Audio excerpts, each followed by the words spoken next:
Hello, my name is Trygve Thoreson. I'm the author of a new book, Burnham and Louis Sullivan, Personal Histories of Two Icons of American Architecture.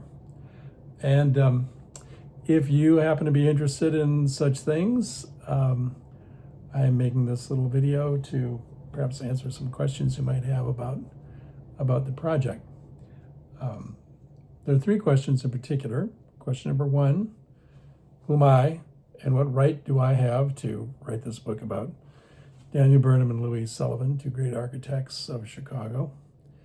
Question number two, why these two men and why together in the same book? And question number three, what, if anything, is new and different about this book that you wouldn't find in other books on the same subjects of these two men? So let's get right into it. Question number one, who am I and what business do I have writing this book? First thing you should know, I'm not an architect. I'm not an architectural historian. My background is not in architecture. It's actually in the humanities. That's where my academic concentration was, especially 19th century American literature. But in my career as a teacher at a community college in the Chicago area, I also taught a general humanities course, Introduction to Western Civilization, basically, kind of traditional Western Civ course, both the first and second semester, which stretched from ancient Mesopotamia to the present day. So for writing this book, or my interest in this book, came about for this project. I had on my humanities hat. There you go. Ancient Egypt here. First semester, Mesopotamia, Egypt, Greece, Rome, and so forth. Second semester, as I said, Renaissance to the present. And the thing about the introductory humanities courses is they cover everything. So it's music, it's literature, it's dance, it's philosophy, it's history, theater, everything. Again, from the ancient world to the present. And in my first semester course, I would take students down to the Art Institute, and we'd view the classical gallery there. I was looking for something when I started teaching the second semester course. I was looking for something else to do, to take the students outside of the classroom and out into the world. And I thought, well, Chicago is famous for architecture. Architecture is one of the arts of the humanities. So why don't I put together a little tour of downtown Chicago, architectural tour. So I read up on it, learned a lot about architecture just for doing that little tour.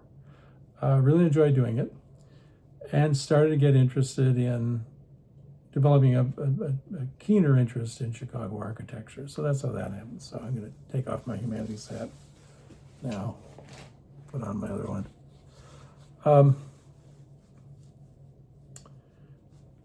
And then when I retired from teaching, I started hosting, volunteer hosting at the Chicago Architecture Center downtown, which fueled my interest even more, and I started haunting the Art Institute archives, looking up more information about these two and others, and that's how I got interested in writing this book right here. Okay, so that's how I got interested in it. So, question number two, why these two and why together? Well, it's a good question, because a lot of people would say, look, you're kind of comparing an apple and an orange here.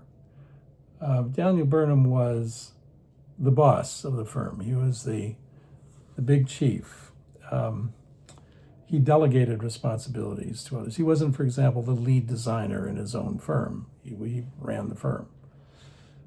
Sullivan, by contrast, when he worked in Adler and Sullivan, was essentially the lead designer.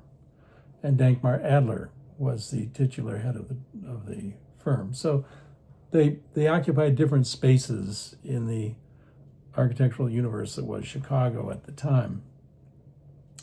But that's a little bit of an oversimplification, I think, because Burnham, for example, was deeply involved in design.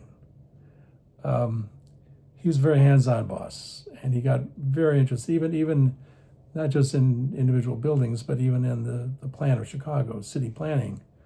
He wanted to be involved in every aspect of it and was very concerned about the artistic result of the work that he did. Sullivan, for his part, even when he was with Dankmar Adler, was kind of a co-equal partner in many ways with Adler, and he was certainly interested in and very competent in other aspects than sort of ornamentation and design. So I think they're more similar than people sometimes might think in many ways. But at the same time, there are differences. And that's what I find so fascinating. They come together in certain ways and they pull apart in other ways, all dealing with the same kinds of issues that you have in Chicago architecture in the late 19th century. So there's kind of two dimensions to this. First, the differences between them.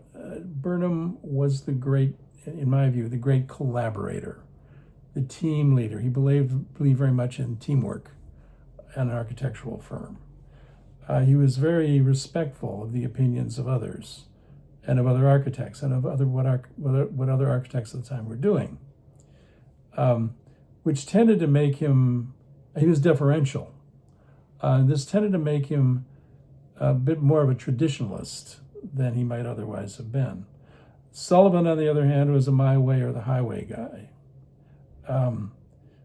The difference here is the difference between a man like Burnham, who saw artistic expression as a team effort, a collaborative effort, and a man, Sullivan, who wanted to express a unique personal vision. What we've come to think of as the term that's sometimes used nowadays is a starchitect or a star architect, someone who's recognizably has a certain style. Something that's Sullivan-esque, for example, or Frank Lloyd Wright. Frank Lloyd Wright in Prairie style, very recognizable kind of individual style. The second dimension are the ways in which these two connect. For example, they both did share a belief from very different sources, but they both experienced a kind of transcendental, spiritual connection in the buildings that they created. That is to say, the buildings could express some kind of spiritual element or spiritual truth, or speak to us spiritually in some way. Even commercial buildings, even office buildings, department stores, relatively ordinary, mundane, day-to-day buildings had spiritual content. And this is a subject that I explore in some depth in the book.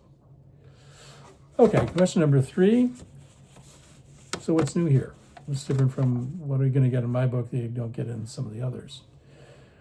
Well, I would say a few differences are these. All of the biographies, I would say, on these two, focus primarily on the years of great achievement. We're starting about in the 1880s. I spend half of my chapters talking about their youths and the formative years, that is, before they created a single memorable building. What I was interested in, again, my background is in the humanities, I was interested in the cultural, philosophical, religious, literary influences that they worked in, and that I think did influence their architecture in many ways. So that's a point of emphasis that I have in my book that perhaps is less emphasized in others. A few other things, there are many illustrations in the book that don't appear in many of the standard biographies. I include some doodles and drawings that both of them made, especially Burnham, in private diaries and letters and so forth, that I think are of interest. There's some little factoids here and there that I think people might find interesting and curious. For example, the very, very first football game that was ever played at Northwestern University brought the students of Northwestern against something called the Chicago Football Club, of which Louis Sullivan was a member. He was very interested in athletics in the 1870s. And he played in the game, very first football game, and he scored a touchdown. Chicago sports history, Northwestern University. There he was. Also, I have the envelope of a letter that Daniel Burnham left at a New York City dock, addressed to a passenger whom he expected to arrive there in 1912 on the passenger of the Titanic. Obviously, the letter never got to I guess it's not obvious. His architectural colleague, who was that passenger, died. Never received the letter, but little things like that are in the book. I also include diary entries and letters that reveal new sides of their character, I believe. And finally, I have an epilogue in which I invite the reader to take a walk with me down Michigan Avenue and see the ways in which Burnham and Sullivan affected the cityscape of Chicago, especially along that very famous street. So there you have it. I should add that I still do volunteer hosting at the Chicago Architecture Center. Let's trade in another hat here. There I am.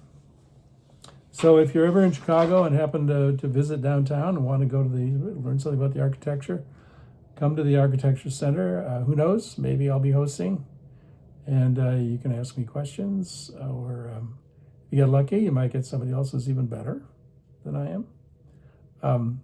We like to have people come down and answer questions, and it's part of the fun of doing this project.